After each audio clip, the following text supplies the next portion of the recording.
Well, if you remember, the SWAMP mission is to provide resource managers, decision makers, and the public with timely, high-quality information to evaluate the condition of surface waters throughout California.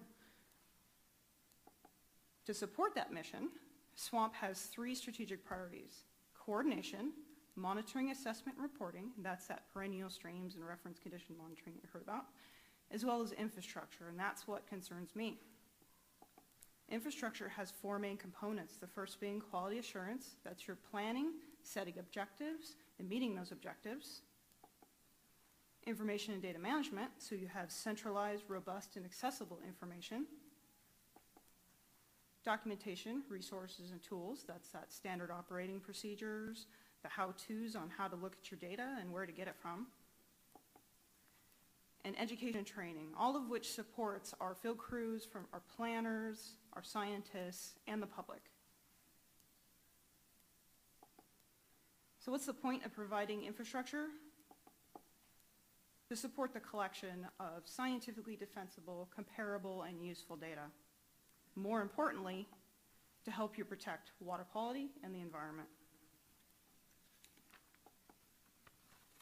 So a little bit of history for you. The SWAMP program originated in early 2000s. I was happy to be a part of it when it first came on board. Early in those years, they formed a decade-long partnership with Moss Landing Marine Labs to provide infrastructure support. Moss Landing provided us with 2 teams, the quality assurance and the data management team. They were highly talented individuals, and they supported this program for over a decade. Those folks were funded through a single master contract, along with our laboratories, our field crews, our technical support, and others. But what happened? So does everybody remember the budget crisis starting around 2008? My student loans sure remember. In 2013, Governor Brown directed the state contracting office to scrutinize our contracts more closely to ensure that work that is contracted out is not work that can be performed by civil service partners. So in 2014, to ensure that SWAMP continued to be successfully supported, the water boards put forth a budget change proposal which was approved. This budget change proposal added a total of 12 positions and 9 for the infrastructure services to support SWAMP. Two of those positions were for supporting the contracts, because remember, we had 1 master contract that was now teased into 11 individual contracts that have to be managed. So that budget change proposal added 9 positions to WEMA, which is the Office of Information Management Analysis, to support SWAMP for quality assurance and data management. Those 9 positions were comprised of myself, my 6 staff, and 2 IT people that were hired to support the database, the servers, as well as do some programming to help us build those tools. So what is WEMA? It's a really strange acronym. Sounds kind of French to me, but Office of Information Management and Analysis is under the State Water Resources Control Board. It happens to house the current SWAMP unit, which is Lori's unit and her staff, as well as the unit that supports CEDN, which is the California Environmental Data Exchange Network. It also supports the State Water Board's QA officer, as well as our citizens monitoring representatives, as well as our assessment reporting representatives. So it's a really great location for this new unit.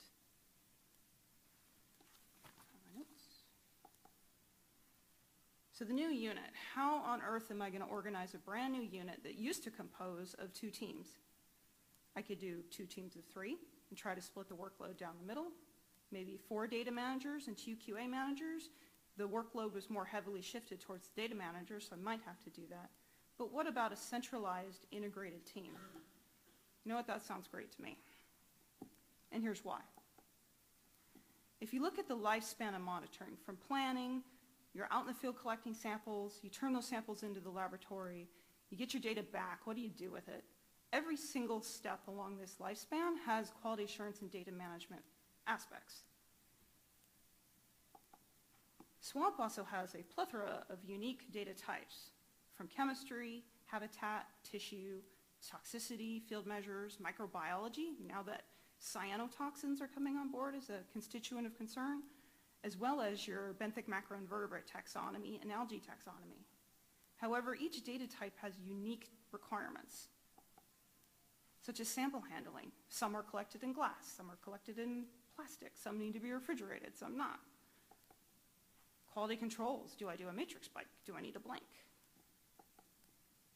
Data templates, there are many data templates. There's one for field data, there's one for chemistry, there's one for toxicity, there's one for tissue. You get the drift. Data review needs. How closely do we need to look at this data, and what are we looking for to ensure that it's quality information? And constraints. How can we use this data in reporting? So, your new SWAMP unit consists of 6 staff that have specialization by data type, where they're responsible for the quality assurance and the data management aspects of that data type. So you get a complete answer if you need support. They're also knowledgeable in general QA topics like QA project plans, how to put the data into the database, how to get it out, and error bars, things of general concern, because we operate a help desk for non-SWAMP projects. We also needed a new name. Quality assurance and data management is a mouthful. Try to say it 3 times fast. I bet you can't. So we needed to come up with a quick acronym that people would remember. So SWAMP, information management for that robust and accessible information, quality assurance for scientifically defensible planning and design, and CENTER for centralized, integrated, and focused, or SWAMP IQ for short.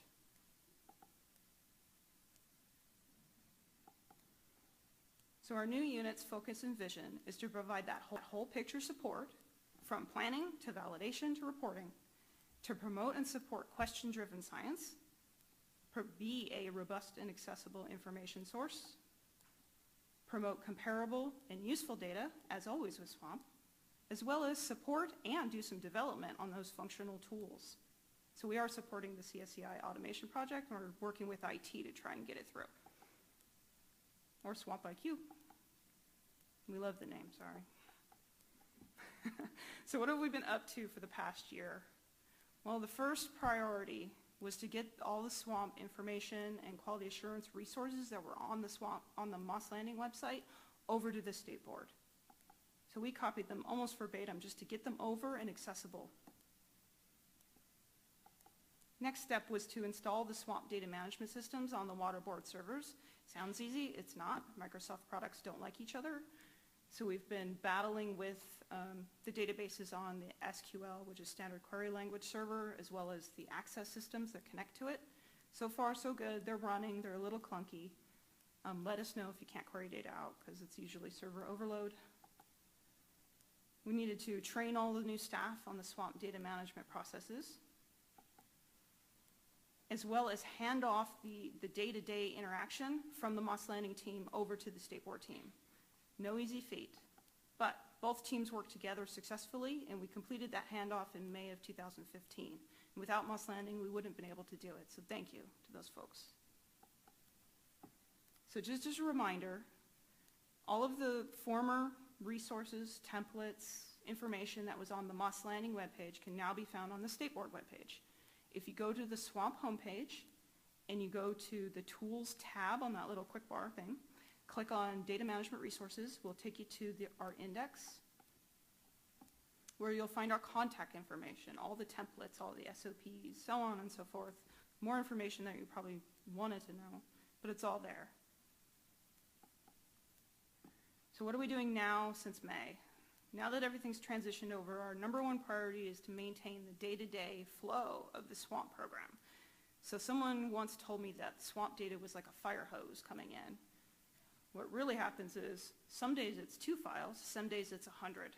So we need to maintain moving that data from receiving it to reviewing it to loading it in the database and making it available to our SWAMP partners and then eventually the public after they've had a chance to look at it. Also begin a systematic inventory, review, and update of our resources. So a lot came over. I think it was 250 documents and SOPs and templates and things. So we're going through them one by one, reviewing them, making sure they're still current, and updating them where necessary, as well as identifying possible areas for improvement. One thing we've been working on is changing the SWAMP processing of data, where it used to be loaded, then reviewed, then released for public. We're actually reviewing it before we load it because a lot of people submitting to CDN follow that process. I bring with me from irrigated lands where I spent 10 years trying to get my data, or our coalition's data, swamp comparable and get it over to CDN. And it would have been nice if some of those instruction manuals were more geared towards what I needed to do versus what swamp was doing. So we're working on changing those around and making them more user-friendly.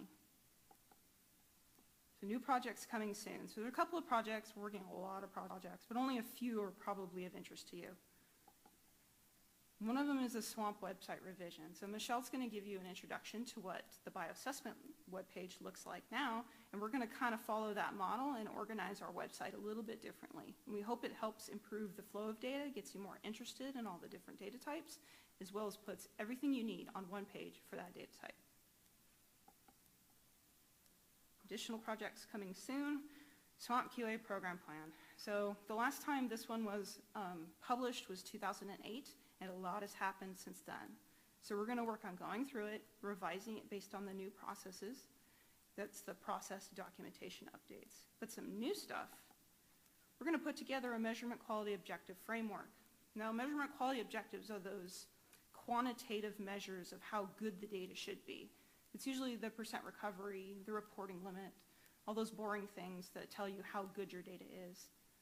Well, we're hoping to put together a framework that will allow anyone to develop measurement quality objectives for their project, as well as adapt swamps to their project. It'll also give us something to review the old ones to make sure they're complete. So the next thing we're working on is data quality objective process integration. That's a lot of fancy words for what are you going to use the data for? Once you answer that question, everything else comes into play. So if I'm going to do a research project, I may need really tight QC because I'm going to be defending this data. It's going to be peer reviewed. But if I'm just out there, I want to screen the water body to see, is there a problem before I start spending lots and lots of money on investigating that problem? I probably don't need as much QC up front. So integrating data quality objective process for all new SWAT programs will give those new projects strength. It'll give non-SWAT projects guidelines to create their own projects and have equivalent quality assurance controls for their projects as well.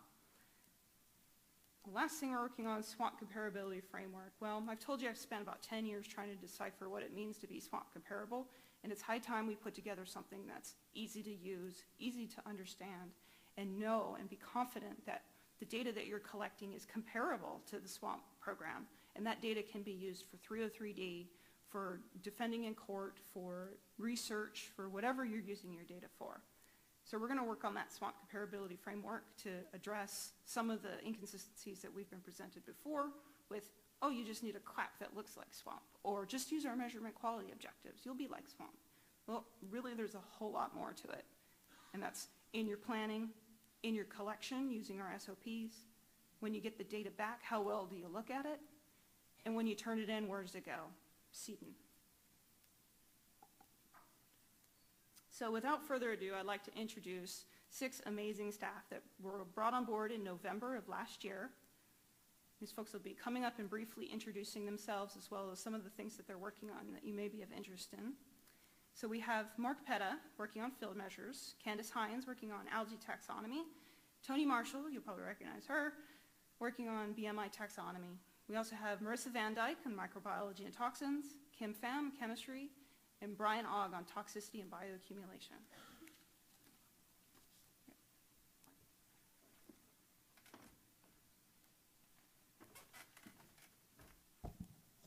Hello, my name is Mark Petta. I'm one of the quality assurance and data managers within the Swamp IQ Center. I'm responsible for the quality assurance and data management of habitat and field measures for bioassessment as well as sensor data. In addition to checking, verifying, and management of this data, I also work with Swamp Geospatial data in developing quality assurance procedures and measurement quality objectives. As mentioned, Swamp IQ has been working to develop systems that can best support our partners, and some of that work has been in the development of a quality assurance system for sensor data. For this purpose, we'll be defining sensor data.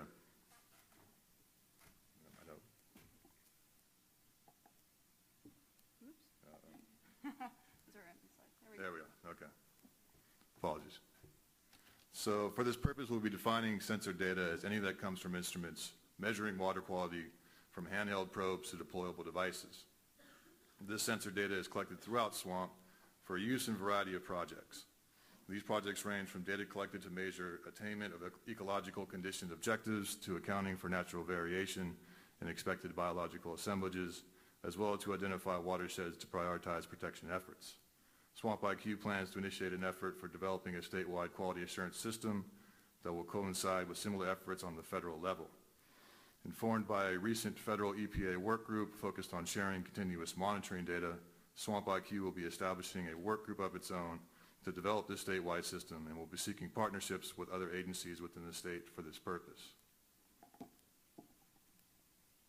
Another effort underway is the development of the new version of the standard operating procedures for the collection of field data for ambient bioassessment of California wadable streams for benthic macroinvertebrates, algae, and physical habitat. This new SOP will be combining the two previously separate versions of BMI and algae developed by SWAMP lead scientists and supporting partners. The new combined SOP will be the standard SWAMP SOP for bioassessment. You can see here some of the changes you can expect to see in the upcoming version. I'm not going to go over them at this time, but as you can see, there's a few changes that have been made. If you're interested in seeing some what these changes are, you can come see me later today. And finalization of SOP is targeted for 2016 with the hopes that it'll be available to field crews in the upcoming season. So if you have any questions or like to participate in any of the work groups that I mentioned here today, you can come see me or contact me at the information provided here. Thank you.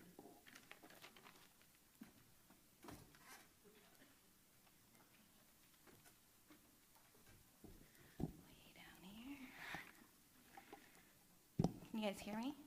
Okay. Hello, my name is Candace Himes. Let me get my slide. I'm the SWAMP IQ Taxonomy Quality Assurance and Data Manager. I'm responsible for algae taxonomy data and functions within the database. Something that I'd like to share today is the finalization of the Algae Laboratory Standard Operating Procedures document.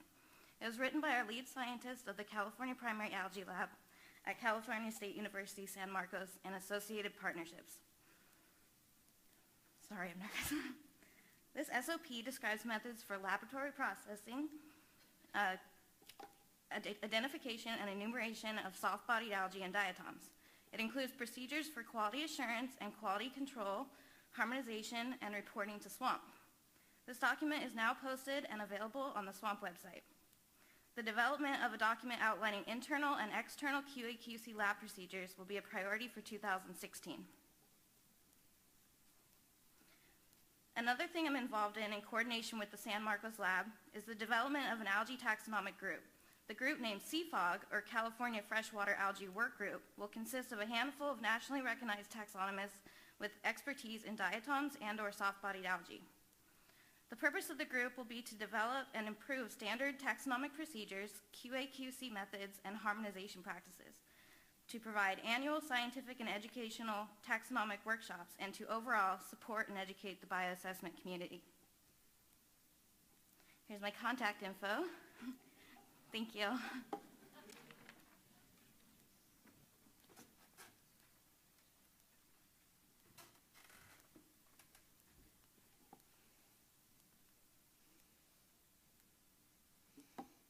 Okay. Good morning. I'm Toni Marshall. Some of you might know it or recognize me as I've been in the SWAMP unit for the last 7 years and helped Jim on this organizing this work group or this training for the last 8. I'm the Quality Assurance and Data Manager for Benthic Macroinvertebrate Taxonomy, BMI. And I'm really excited. I've been in this new unit for almost a year now, and I'm really excited to be a part of this dynamic group that supports SWAMP infrastructure.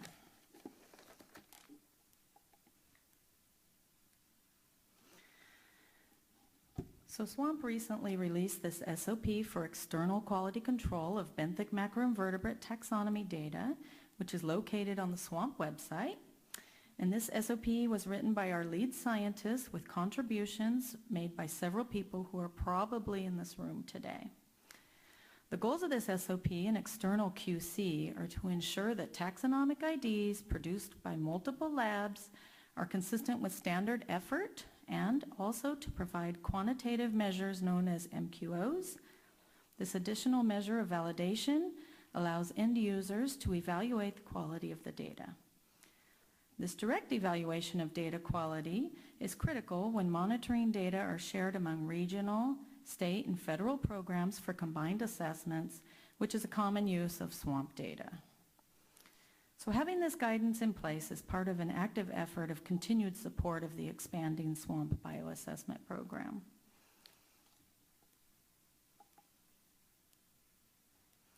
Currently, I'm working on the new Swamp IQ webpage for BMI taxonomy that can be navigated with ease, and it will have all the associated data management, QA, and QC information located in one place. And that should be complete by summer of next year, so look forward to that. Future things coming.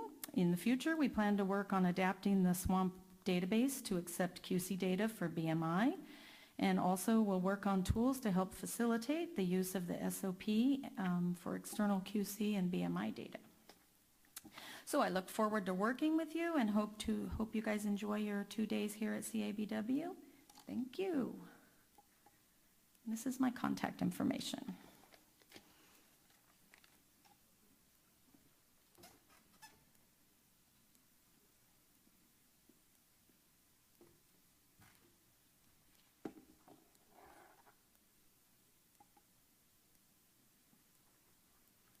All right, everyone. Hi, I'm Marissa Van Dyke, and I'm the Quality Assurance and Data Manager for the Bacteria Data Type.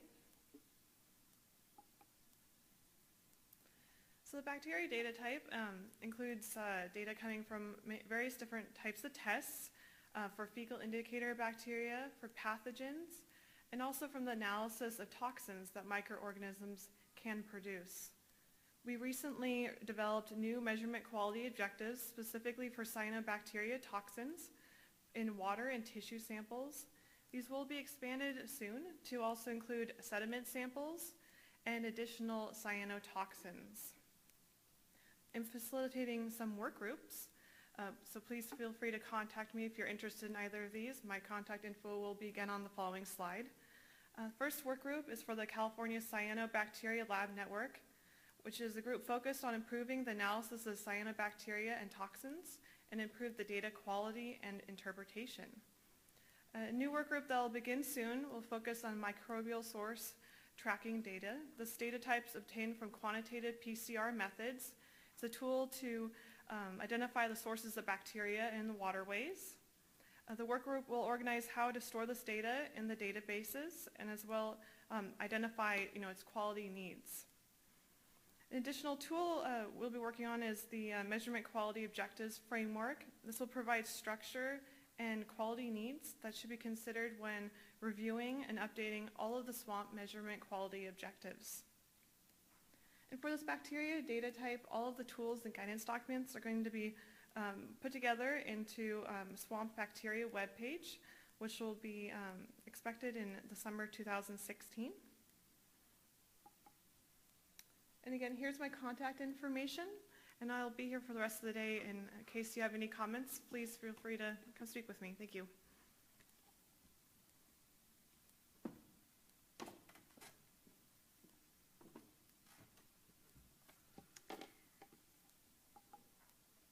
Good morning. My name is Kim Pham. I am the Chemistry QA Data Manager. I am responsible for all the water, sediment, tissue data that includes, but not limited to, pesticides, metals, and nutrients. A priority project for us for the next year in chemistry is the development of fipronil and neonicotinoid MQO for water, sediment to follow. Other projects coming from the IQC are our chemistry webpage, which will be a webpage dedicated to chemistry only, including MQOs, tools, and QA/QC. We are also working on the data management plan. It is underway. Please be excited. And then I leave you with my contact information and chemistry cat.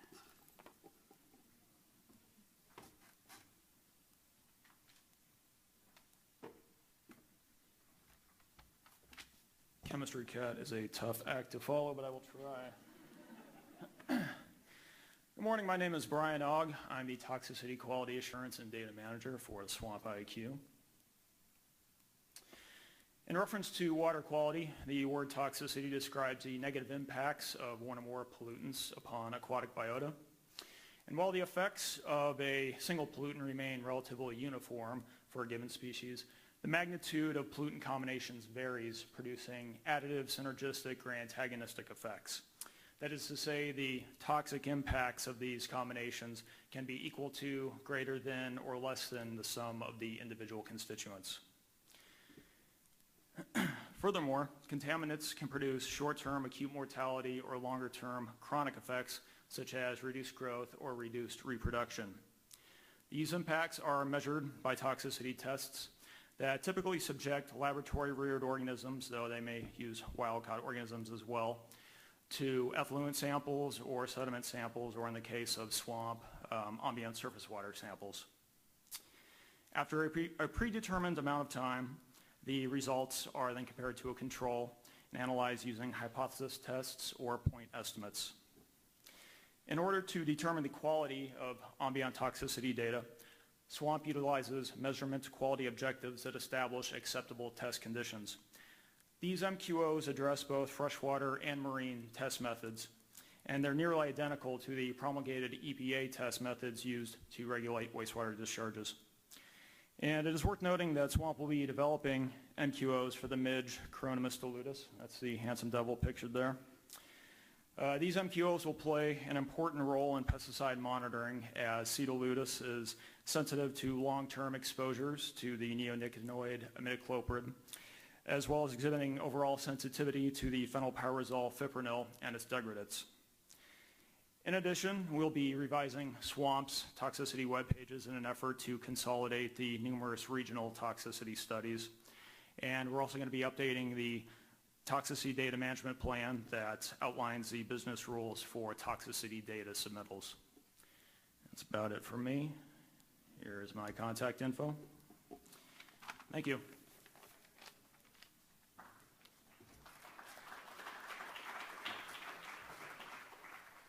So let me just skip back a few slides here. We have a general contact information at WEMA Help Desk. Oh, it's too far back. It's my favorite funny, too, because it really sums up what we're doing here. We're trying to shrink those error bars so we can trust that data point. So WEMA Help Desk at waterboards.com or waterboards.ca.gov. If you need general support, feel free to email us anytime, and we're happy to be here, and we hope you enjoy the rest of the day.